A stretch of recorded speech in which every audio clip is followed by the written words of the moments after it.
நீங்கள் பார்த்துக் கொண்டிருப்பது நமது கேப்டன் டிவி. இளைஞர்களின் இதய துடிப்பு. எல்லாருக்கும் வணக்கம். ஃபர்ஸ்ட் பத்திரிகையாளர்களுக்கும் அப்புறம் வந்திருக்க எல்லா ஃப்ரெண்ட்ஸுக்கும் வணக்கம். நிறைய பேர் வந்திருக்காங்க, ஒவ்வொருத்தராக சொல்லணும்ல, எல்லாருமே ஃப்ரெண்ட்ஸ். நேற்றுக்கு மதியம் தான் எல்லோரும் கால் பண்ணேன். ஒரு ஷார்ட் நோட்டீஸ் தான் இருந்தது. பட் ஆனால் இன்றைக்கி எல்லோரும் வேலையும் விட்டுட்டு வந்ததுக்கு உண்மையிலேயே மிகப்பெரிய நன்றி. கண்ணன் சார் தேங்க்யூ, வரமாட்டீங்க முன்னாடி. Raja sir thank you, thanks for coming. 29 G ஸ்குவாடும் ஸ்டோன் பெஞ்சும் சேர்ந்து தயாரிக்கிற படம். என் ப்ரொடக்ஷனில் இது ஃபர்ஸ்ட் படம். இதுக்கு முன்னாடி ஃபைட் கிளப்னு ஒரு படமும் மைக்கேல்னு ஒரு படமும் ப்ரெசென்ட் பண்ணியிருந்தோம். அதுவும் ஃப்ரெண்ட்ஸ்க்காக தான், சந்தீப்காகவும் உரியடி விஜய்க்காகவும். அதே மாதிரி இந்த படம் ப்ரொடியூஸ் பண்ணுறதுக்கு ஒரு முதலும் ரொம்ப முக்கியமான காரணமும் ரத்னா தான். ரத்னா வந்து ஒரு ரைட்டரை தாண்டி, ஃப்ரெண்டை தாண்டி ரொம்ப நாளாக ஒரு சக போட்டியாளனாகவே இருந்திருக்கான். 2012-13 அந்த டைமில் இந்த ஃபஸ்ட்டு படம் பண்ணுற முயற்சிக்காக சுற்றிட்டு இருக்கும்போது கார்த்திக் யோகி சொன்ன மாதிரி இப்போ இருக்க எல்லா டைரக்டர்ஸும் அப்போது ஒன்றா தான் இருந்தோம்.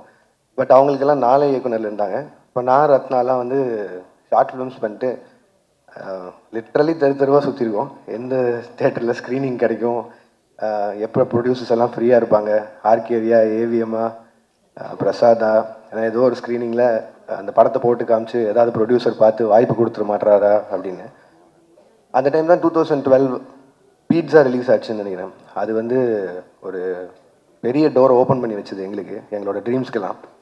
அது நான் மட்டும் இல்லை, இன்றைக்கி இருக்கிற நிறைய டைரக்டர்ஸ்க்கு அது வந்து மிகப்பெரிய ஒரு டோர் ஓப்பனிங்காக இருந்தது அந்த படம்.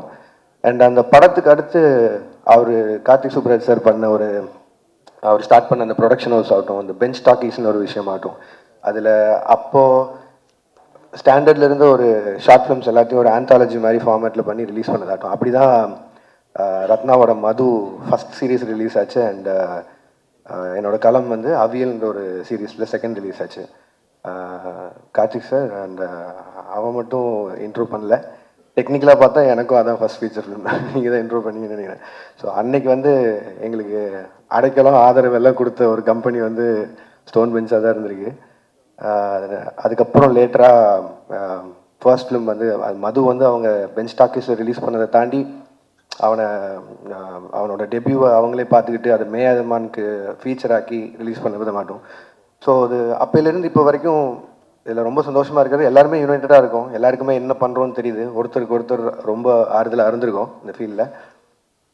இப்போ கட் பண்ணால் அதே ஸ்டோன் பெஞ்ச் கூட ஒரு ப்ரொடக்ஷனில் டைப் பண்ணி ரத்னா டைரக்ட் பண்ணுற அளவுக்கு, அவன் டைரக்ட் பண்ணுற படத்தை ப்ரொடியூஸ் பண்ணுற அளவுக்கு இன்றைக்கி ஒரு இடம் கொடுத்ததுக்கு முதல்ல மக்களுக்கு பெரிய நன்றி.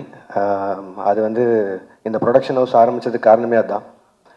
நம்ம வளரும்போது முடிஞ்ச அளவுக்கு கூட இருக்கிறவங்களையும் எவ்வளோ முடியுதோ கூட்டிகிட்டு போயிடலான்னு. ஏன்னா அது அந்த சான்ஸ் இருக்கும்போதே பண்ணிடணும், இல்லைன்னா கஷ்டம். ஏன்னா இதுக்கும் இன்ஸ்பிரேஷன் கமல் சார் தான். சினிமாவில் சம்பாதிச்சதை சினிமாலேயே போடணுங்கிறது ஒரு மிகப்பெரிய பாடம் அவர்கிட்ட இருந்து கற்றுக்கிட்டது. ஸோ இந்த படம் மட்டும் இல்லை, இன்னும் அடுத்தடுத்து ப்ரொடக்ஷனில் வரப்போகிற நிறைய படங்கள் வந்து எல்லாமே புது புது டேலண்ட்ஸாகவும் இருக்க போகிறாங்க. நிறைய ஃப்ரெண்ட்ஸ் அசோசியேட்டடாக இருந்தவங்களும் இருக்க போகிறாங்க.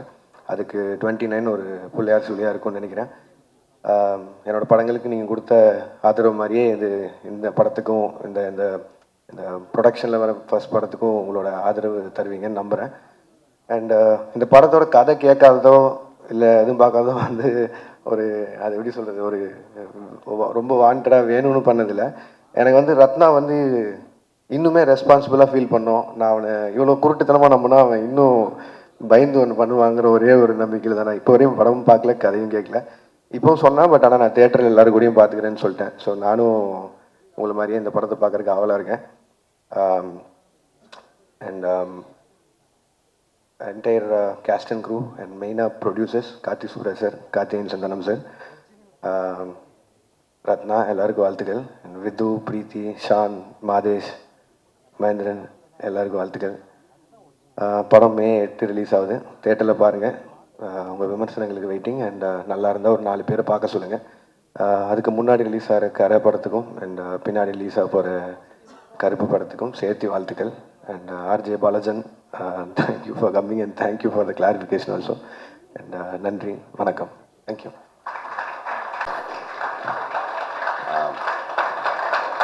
எதுக்கு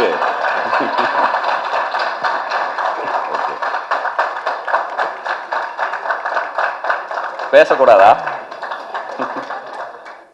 ஓகே, வந்திருக்க பத்திரிகை நண்பர்கள் எல்லாருக்கும் வணக்கம். அண்ட் எங்கேருந்து ஆரம்பிக்கிறதுன்னு தெரில.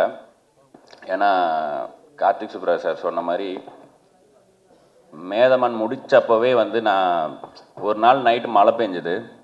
ஃபேஸ்புக்கில் வாட்ஸ் இன் யுவர் மைண்டுன்னு தான் கேட்கும், போஸ்ட் பண்ணேன். நான் அந்த மழை சத்தம் மட்டும் கேட்குது ரூமில். நான் ஒரு கொடையில் ஒரு பையன் பொண்ணு 2 பேர் நிற்கிறாங்க. மழை பெஞ்சிட்ருக்கு. அவங்களுக்குள்ளே பேசுகிறாங்கன்ற மாதிரி ரேண்டமாக ஐடியாவே இல்லாமல் ஒரு கான்வர்சேஷனை ஸ்ட்ரெயிட்டாக ஃபேஸ்புக்கில் எழுதுகிறேன். ஒரு வாட்டி கூட பேக் ஸ்பேஸ் கூட தட்டல, அப்படியே எழுதி போஸ்ட் பண்ணிட்டு நைட்டு தூங்கிட்டேன். மறுநாள் அது ஒரு எபிசோட்னு வச்சுங்களேன். அதுதான் வந்து இந்த நீ நான் மலை குடை. அப்படி ஃபேஸ்புக்கில் போட்ட ஒரு போஸ்ட், அதுக்கு மறுநாள் வந்த அன்பு, நிறையா கமெண்ட்ஸ், லைக்ஸ். அதுக்கப்புறம் இந்த 2 கேரக்டர்ஸ் என்ன பண்ணுறாங்கன்னு தெரிஞ்சுக்கணுன்னு ஆசைப்பட்றேன்லாம் சொன்னாங்க. அந்த கேரக்டர்ஸ் நான் பேர் கூட வைக்கல, ஏன்னா ஒவ்வொருத்தரும் அதை படிக்கும்போது அவங்கள கனெக்ட் பண்ணிக்கிட்டோம் அப்படின்ட்டு. சரி கேட்குறாங்கன்னு சொல்லிட்டு இன்னொரு நாள் அடுத்தது சரி அடுத்து இவங்க எங்கே மீட் பண்ணியிருப்பாங்கன்ற மாதிரி ஒரு இடத்த கண்டுபிடிச்சோம். அதுதான் நீங்கள் இப்போ பார்த்தீங்களா, அந்த கடல் காதல் ரோமம் ஆச்சரியக்குறி. அதுதான் நான் 2வதாக எழுதி திரும்பவும் ஃபேஸ்புக்கில் போஸ்ட் பண்ண போஸ்ட். இப்படி ஒரு 2-3 போஸ்ட் மட்டும் சும்மா இல்லாமல் தோணுனதை டைப் பண்ணி நான் போஸ்ட் பண்ணேன். அப்போது எனக்கு ஒரு பெரிய டைரக்டர்கிட்ட அசிஸ்டண்ட்டாக இருக்க ஒரு ஃப்ரெண்டு அவர் ஃபோன் பண்ணி, இப்போ எதுக்கு இதை பண்ணிகிட்ருக்க ஃபேஸ்புக்கில், வெறும் ஒரு 4 லைக்குக்கும் கமெண்ட்டுக்கும், இதுக்குள்ளே இது ஒரு நல்ல கதை இதுக்குள்ளே இருக்குது. அந்த 2 கேரக்டர்ஸ்க்கும் ஒரு குட்டி ஸ்பேஸ்க்குள்ளேயே ஒரு கனெக்டை க்ரியேட் பண்ண முடியுது. இது ஒரு படமாகவே ஆக்கலாம், இல்லைன்னா வேறு யாராவது அதை பண்ண போகிறாங்க, தயவுசெய்து அதை டெலீட் பண்ணிடு அப்படின்னு சொன்னாங்க. இதே தான் வந்து நான் மது ஷார்ட் ஃபில்மை யூடியூப்பில் போடும்போது, தயவுசெய்து அதிலேருந்து தூக்கிடுங்க, நம்ம அதை தேட்டரில் போடலாம் அப்படின்னு ஆரம்பித்து, அந்த மது மேதமான மாதிரி ஆன மாதிரி ஒரு ஃபேஸ்புக் போஸ்ட்லேருந்து இப்போ வந்து இது 29ஆக வந்து நிற்கிது.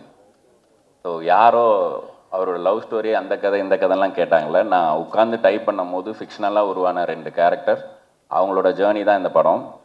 அஃப்கோர்ஸ் கேட்டதை பார்த்த மாதிரியும் பார்த்ததை பண்ண மாதிரியும் பண்ணுற பல கலைஞர்களில் நானும் ஒருத்தன். ஸோ எனக்கு எல்லாருமே கண்டென்ட் தான்.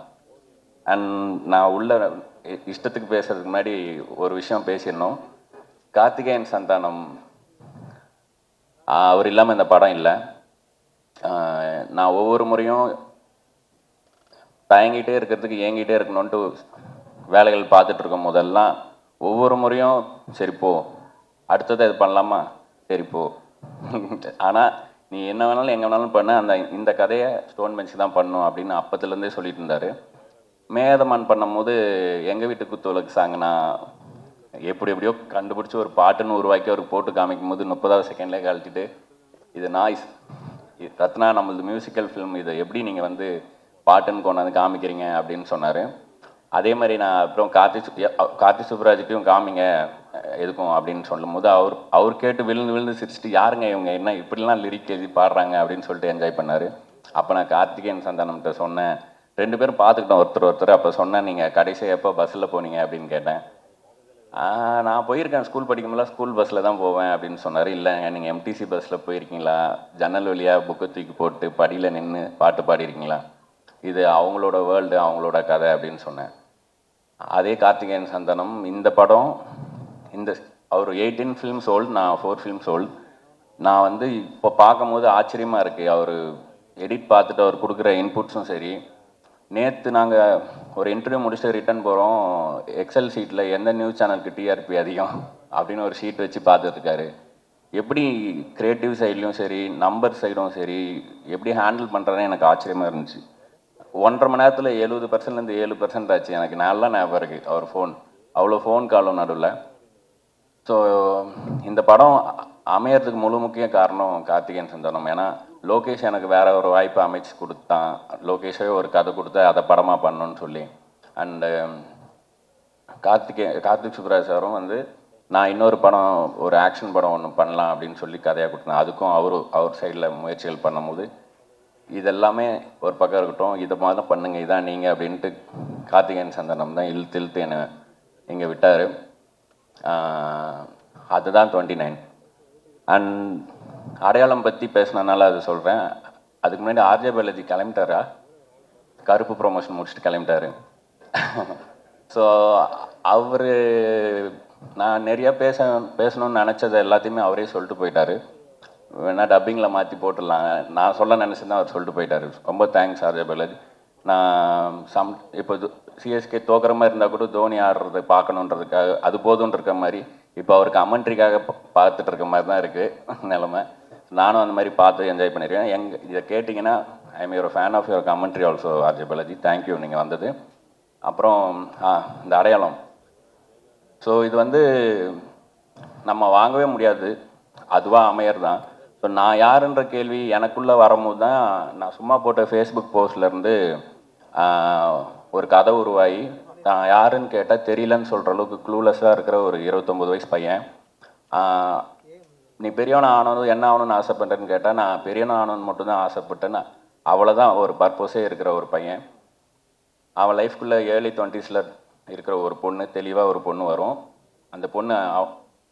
அந்த பொண்ணும் பையனும் சேர்ந்து ட்ராவல் ஆகிறதுல தன்னைத்தானே அவங்க எப்படி ஐடென்டிஃபை பண்ணிக்கிறாங்கன்ற ஒரு படமாக அது உருவாச்சு.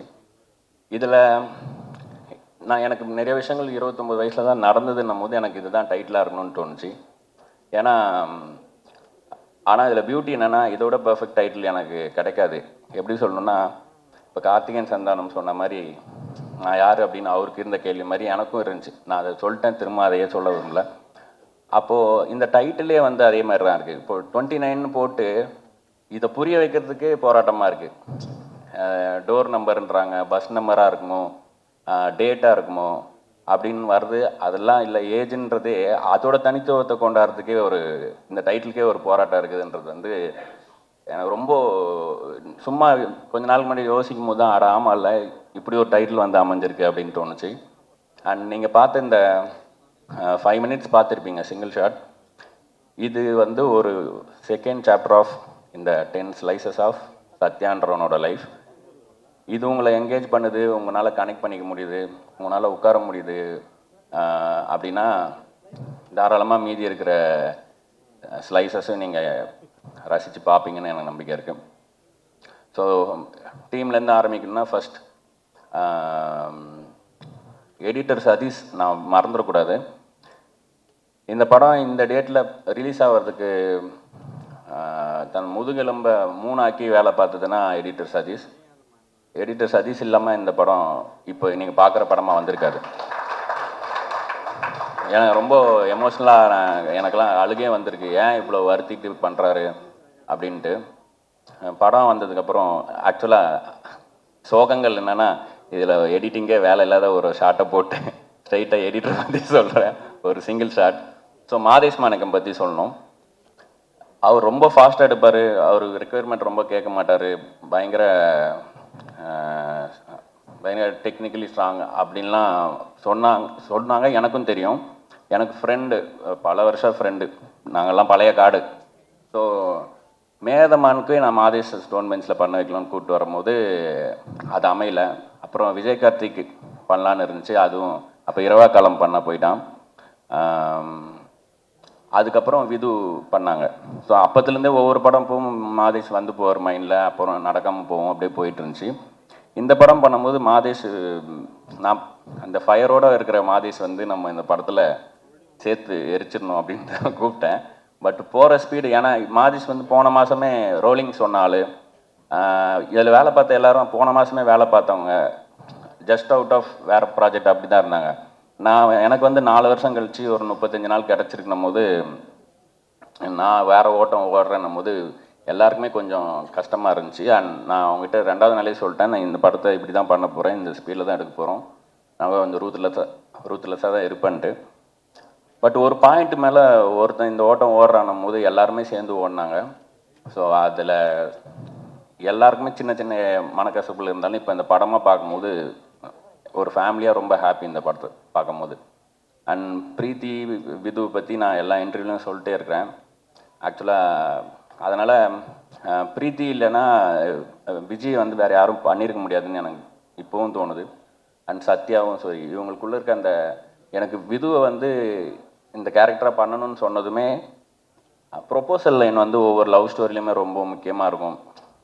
சேதுல மனசு வலிக்குது புரிஞ்சுக்கும்னு சொல்கிறது ஒரு ப்ரொப்போசல் லைனாக இருக்குன்னா, சக்தி நீ அழகாக இருக்கன்னு நினைக்கலான்றது ஒரு ப்ரொப்போசல் லைன்னா, இந்த மொமெண்ட்டில் என்ன ப்ரொப்போசல் லைனாக இருக்கலான்னா ஒரு ஐ லவ் யூ தான் இருந்துச்சு. விது கொடுத்ததும் வந்து எனக்கு என்ன தோணுச்சுன்னா, ஆயுசு முழுக்க அண்ணாந்து பார்க்க ரெடியான்னு சொல்கிறது கேட்குறது வந்து ரொம்ப, ஏன் வந்து இவங்களுக்கு ஒரு ஆப்பிள் பாக்ஸ் போட்டு சீட் பண்ணிலாம் மேட்ச் பண்ணோம், இந்த ஹைட் டிஃப்ரென்ஸே பியூட்டி தான் அப்படின்னு சொல்லிட்டு விதுவை காசு பண்ணதும் அந்த லைனே மாற்றினேன். இப்போ எனக்கு பார்க்கும்போது ரொம்ப சந்தோஷமாக இருக்குது. விதுவோட ஹைட்டு, பிரீத்தியோட டான்ஸு, மகேந்திரனோட பர்சனாலிட்டி, ஷானோட சோல்னு எல்லாருக்குமே இதுக்கு முன்னாடி என்ன அவங்களோட ஸ்ட்ரென்த்தோ அது எல்லாமே இந்த படத்துக்குள்ளே கொண்டு வர முடிஞ்சுது. ஸோ அவங்கள பற்றி நிறையா பேசிட்டனால இப்போ பேச போகிறதில்ல. ஷான் இவர் அவருன்னு நான் நிறைய இடத்துல பேசி விட்டேன் ஃப்ளோவில். இந்த படத்தை இப்படி கார்த்திகேயன் சந்தானம் சொன்னனோ அது மாதிரி இப்போது ஐயா நாளைக்கு ரிலீஸ் பண்ணணுன்னு சொல்கிறாங்க, முடியுமா அப்படின்னா, இவர்கிட்ட நேற்று ரிலீஸ் பண்ணணுன்னு சொல்கிறாங்க, முடியுமான்னு கேட்டால் கூட பண்ணிடலாம் ஐயா, நேற்று தானே பண்ணிடலாம் அப்படின்ற அளவுக்கு எல்லாத்துக்குமே ரெடியாக இருப்பார். எனக்கு பயமாகவே இருக்கும், சரி யாராவது கூட 2 பேர் நோ சொன்னால் நம்மளும் ஓடிடலாம் அப்படின்னு பார்த்தா எல்லாத்துக்கும் ரெடியாக இருப்பார். இந்த படத்தோட இன்னொரு ஹீரோ வந்து ஷான் ரோல்டன். நான் வந்து பாட்டை பற்றி துண்டு துண்டாக இப்படிலாம் பேசுகிறேன்ல, இனிமேல் நான் ஒரு கதை எழுதுகிறேன் அப்படின்னா அந்த கதையில் எனக்கு ஒரு மியூசிக் கேட்குது அப்படின்னா அது ஷானோட ஸ்ட்ரென்த்தில் சோல்லேருந்து ஒரு மியூசிக் வரும், நீங்கள் பார்த்துருப்பீங்க. அந்த மியூசிக்கை அந்த கதை கேட்கலன்னா அந்த கதையை நான் எழுத மாட்டேன், பண்ண மாட்டேன் அப்படின்ற அளவுக்கு என்னை ரொம்ப பாதிச்சிருக்காரு. ஏன்னா இவ்வளோ எஃபர்ட்லெஸ்ஸாக அவர் விரல் வச்சா வர்ற மியூசிக் வந்து எனக்கு பென் வச்சா எழுத வரும். ஸோ இந்த கோயின்சிடன்ஸ் தான் எனக்கு தெரிஞ்சு மியூசிக்கில் ரிஃப்ளெக்ட் ஆகுதுன்னு நினைக்கிறேன். நம்ம நிறைய படம் பண்ணுவோம் ஐயா, கண்டிப்பாக. ஸோ தேங்க்யூ நீங்கள் இந்த ஆன்போர்டு இந்த படத்தில் வந்தது. உமாதேவி லிரிக்ஸ் அவங்க வந்து சொன்ன மாதிரி அவங்ககிட்ட நான் வந்து இன்டிமேட்டான ஒரு சாங்குன்னு சொல்ல அவங்க வந்து அவங்களுக்கு ஒன்று தோணும், யோசிப்பாங்க, அப்புறம் அவங்களே சிரிச்சுட்டு செவ்வறு பக்கம் திரும்பி பார்ப்பாங்க. இல்லை நீங்கள் என்ன சொல்ல வேணான்னு நினச்சிங்களோ அதை சொல்லுங்கன்னு அவங்கள வந்து ஒரு மாதிரி படுத்து எடுத்து அப்படி தான் பொல்லாத ஆசைகள் பாட்டில் மேஜிக், அந்த மேஜிக் அப்படி தான் நடந்துச்சு. அண்ட் விதுவோட வாய்ஸ் வந்து இந்த படத்தில் எனக்கு இன்டெக்ரல் பார்ட்டாக இருக்குது. இந்த மைண்ட் வாய்ஸ்ன்ற ஒரு விஷயம் வந்து த்ரூ அவுட்டாக இந்த படத்தில் ஒரு கேரக்டராகவே இருக்குது. அதுக்கு ஒரு வார்த்தை கொடுக்கலான்னு சொல்லிட்டு சீலேன்னு பாட்டு வந்து அந்த சீலேன்றதே வந்து மைண்ட் வாய்ஸுக்கான ஒரு வார்த்தையை நான் தமிழ் சமூகத்துக்கு கொடுக்கலாம் அப்படின்னு நம்மளே உருவாக்கின ஒரு வார்த்தை. ஸோ அண்ட் விது வாய்ஸ் அதுக்கு அமைஞ்சது. அண்ட் அந்த சீலை சாங்கும் வந்து நான் ஒரு லாங் டிஸ்டன்ஸ் ரிலேஷன்ஷிப் இருந்தால் எப்படி இருக்கும் அவங்களுக்குள்ள கம்யூனிகேஷன்றது தான் ப்ரீஃபே. அதுக்கு ஒவ்வொரு வார்த்தையிலையுமே உயிர் கொடுத்தாங்க அவங்க. அண்ட் லீலாவதி நீங்கள் அந்த டான்ஸ் கோரியோ லாஸ்ட் மினிட்ல சொன்னோம் அந்த பொல்லாத ஆசைகளில், இவங்களோட கோரியோகிராஃபி வந்து அவங்களோட போஸ்ட்லேயே போட்டிருந்தாங்க, எனக்கு பிரீத்தியை பார்த்த மாதிரி இல்லை, லீலாவே டான்ஸ் ஆடிட்டு போன மாதிரி அப்படின்ட்டு.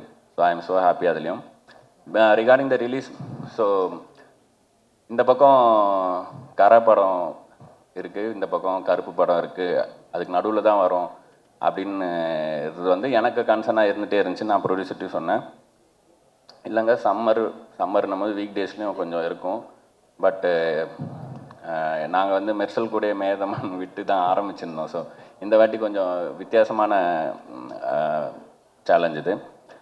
நான் என்ன சொல்கிறேன்னா, இப்போ அந்த பீச் சீன் பார்த்தீங்களா, அதில் இந்த பக்கம் ஒரு 5 அடி போனோன்னா கடல் காற்று அலை சத்தம், இந்த பக்கம் 5 அடி போனீங்கன்னா இந்த வண்டிங்க சத்தம், இங்கே நடுவில் மட்டும் ஒரு காற்று மட்டும் தான் கேட்கும்ன்ட்டு, அந்த மாதிரி ஒரு காற்றாக தான் இந்த பாடம் இருக்கும் இந்த ரெண்டுத்துக்கும் நடுவில். ஸோ அதுக்கான இடம், அதுக்கான கண்களும் காதுகளும் இருக்குன்னு நினைக்கிறேன் இந்த உலகத்தில். ஸோ 29 May 8 வருது, May 8 தான் வருதுல்ல, எஸ் May 8 வருது. நான் ஏற்கனவே ப்ரொமோலே தப்பாக சொல்லிட்டேன், அதுக்கு திட்டுவாங்க. தேங்க்யூ லோகேஷ், எதுவுமே கேட்காம எல்லாத்துக்கும் ஒத்துக்கினதுக்கு. அப்புறம் அப்படியே ஆப்போசிட்டாக எல்லாத்தையுமே கேட்ட இன்னொரு ப்ரொடியூசர், ஒரு கிளிங்கி ப்ரொடியூசர், ஒரு எனக்கு என்ன நாம் பண்ணிடுவோம் அப்படின்ற ப்ரொடியூசர், இவங்க 2 பேரும் சேர்ந்து பண்ண படம் இது. அவங்க 2 பேரும் நானாக இருக்கிறதுனால சில விஷயங்களில் அனுபவிச்சாங்க. அதுக்கு நான் திருப்பி கொடுக்குற கட்டி பிடிச்சி நான் சொல்கிறேன் மன்னிப்போ நன்றியோ தான் இந்த 29. Love you both, love you all, thank you so much. Thank you. சாரிண்ணா, இன்னைக்கு தான் பேச கூப்பிட்டீங்க அந்த மாதிரி. தேங்க்யூ. பெரிய பெரிய கிரியேட்டர்ஸ் அண்ட் பெரிய பெரிய ஆளுங்க பேசுன இந்த ஸ்டேஜில் நான் நிற்கிறது கொஞ்சம் கூச்சமாக இருக்குது. பட் ஸ்டில் நான் இங்கே நிற்கிறேன்னா அதுக்கு காரணம் வந்து கார்த்திகேயன் சந்தானம்னா அவருக்கு என்னோட மனமார்ந்த நன்றிகள். ஏன்னா வந்து நான் ஒரு சாதாரண ஆர்டிஸ்ட், நான் இப்போ தான் பட்டிங் வந்துக்கிட்டு இருக்கேன். ஸோ என்ன மாதிரி நிறைய பேர் வந்துட்டுருக்காங்க, அவங்க எல்லாரையுமே ஒரு ஸ்டாராக ஷேப் பண்ணுறதுல கார்த்திகேயன் சந்தானம் சார் வந்து ஹீஸ் டேக்கன் இனிஷியேட்டிவ். அண்ட் அப்படி ஒருத்தரை ஷேப் பண்ணி இன்னைக்கு கொண்டு வந்திருக்கிற ஹீரோ தான் Vidhu. And Vidhu, I like you, I love you. நீங்கள் ஒரு எக்ஸ்ட்ராடினரி ஆக்டர். எக்ஸ்ட்ராடினரி ஆக்டர்னால் நீங்கள் வந்து சூர்யா சார் மாதிரியான ஒரு அவர் நடிக்கிற படத்தில் நீங்கள் அவர் கூட ஸ்க்ரீன் ஷேர் பண்ணும்போது எல்லார் ஐஸும் உங்கள் மேலே பட வைக்கிறது வந்து சாதாரண விஷயம் இல்லை பிரதர். ஸோ அதுக்கப்புறம் ஜிகிர்தண்டா XXXல நீங்கள் பண்ண பெர்ஃபார்மன்ஸாக இருக்கட்டும், அது வந்து சான்ஸ்லெஸ், வேறு யாரும் பண்ண முடியாது. அண்டு இந்த இப்போ படம் இந்த 29 ரிலீஸ் ஆகும்போது சில விஷயத்தை நம்ம சயின்ஸ் மாதிரி எடுத்துக்கலாம், நமக்கு சைன் மாதிரி எடுத்துக்கலாம். இந்த சைடு தனுஷ் சார், இந்த சைடு சூர்யா சார், நடுவில் விது அப்படின்னா இது என்ன சைன்னா இவங்கள மாதிரி கொஞ்சமும் இவங்கள மாதிரி கொஞ்சமும் இவங்க எப்படி அவங்களோட கேரியரில் இருக்காங்களோ அதை மாதிரி நீங்கள் 2 ஹீரோவும் சேர்ந்த ஒரு ஹீரோவாக நீங்கள் வர போகிறீங்க. அதுக்கு என்னோடய மனமார்ந்த பாராட்டுக்கள். அண்ட் இந்த படத்தோடைய producers stone bench Karthikeyan Santhanam அவர்களுக்கு என்னுடைய மனமார்ந்த பாராட்டுக்கள். அண்ட் கார்த்திக் சுப்ராஜ் சாரோட பயங்கரமான ஃபேன் நான். ஸோ அவர் இப்போ நான் அசிஸ்டன்ட் டைரக்டராக இருக்கும்போது ஒருத்தர் டேரண்டினோட டயலாக்ஸ்லாம் ஒட்டி வச்சுருப்போம்.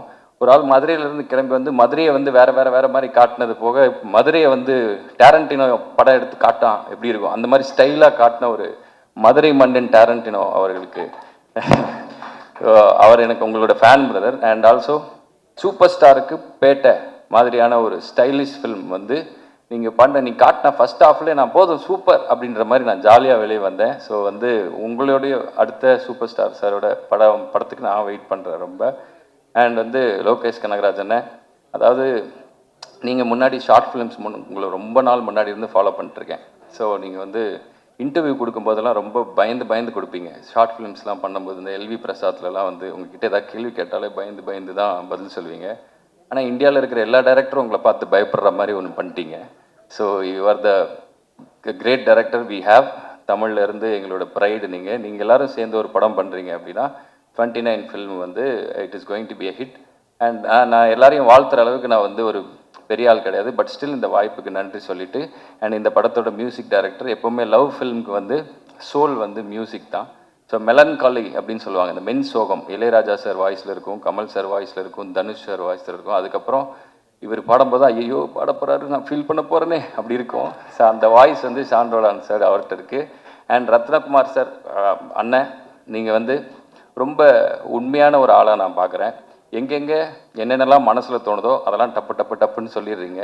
ஸோ அதற்காகவே வந்து நிறைய பிரச்சனைகளையும் சமாளிச்சிருக்கீங்க. அதனால் ஸோ ரத்னகுமார் அண்ணன் அவர்களுக்கு அந்த மனசில் இருக்கிற அந்த ஹானஸ்டி, அந்த உண்மை வந்து உங்களை இந்த உயரத்துக்கு கொண்டு வந்திருக்கு. அண்ட் பிரீத்தி ஹஸ்ரானி, அண்ட் நீங்கள் வந்து பியூட்டிஃபுல் ஹீரோயின். அண்ட் உங்களை வந்து உங்கள் கூட நிறைய பேர் பண்ணுறதுக்கு நிறைய பேர் ட்ரை பண்ணிகிட்ருக்காங்க. அண்ட் இன்னும் அடுத்தடுத்த படங்களில் வந்து நீங்கள் தமிழ் பசங்களுடைய மனதில் கூடி ஏறி இன்னும் நிறைய வாடகையே கொடுக்காம வாழ்க்கை பூரா குடியிருக்கிறதுக்கு என்னோடய வாழ்த்துக்கள். அண்ட் 29 அப்படின்றது என்னென்னா எல்லாருக்குமே ஒரு பயம் வர்ற ஏஜ். ஐயோ நம்ம எல்லாம் வந்து 30 வயசுக்கு போகிறோம் அப்படின்ற மாதிரியான ஒரு பயம் எனக்கெல்லாம் இருந்துச்சு. ஏதோ ஒரு பொற்காலம் முடிய போகுது அப்படின்ற மாதிரியான பயம் இருந்தது. அதே பயம் வந்து இங்கே இருக்கிற எல்லாருக்குமே ரிலீஸ்க்காக இருக்கும்னு நினைக்கிறேன். ஆனால் வந்து 30 இயர்ஸ் தொட்ட எல்லா பசங்களுக்கும் எல்லாருக்குமே தெரியும் 29க்கு அப்புறம் வர்றது வந்து ஒரு பொற்காலம் அப்படின்னு சொல்லி. அண்ட் அந்த மாதிரியான ஒரு பொற்காலம் இந்த படத்தில் இருக்கக்கூடிய எல்லா ஆர்டிஸ்ட் அண்ட் டெக்னீஷியன்ஸுக்கு கிடைக்கணும்னு நான் வேண்டிக்கிறேன். Thank you for the opportunity. Thank you.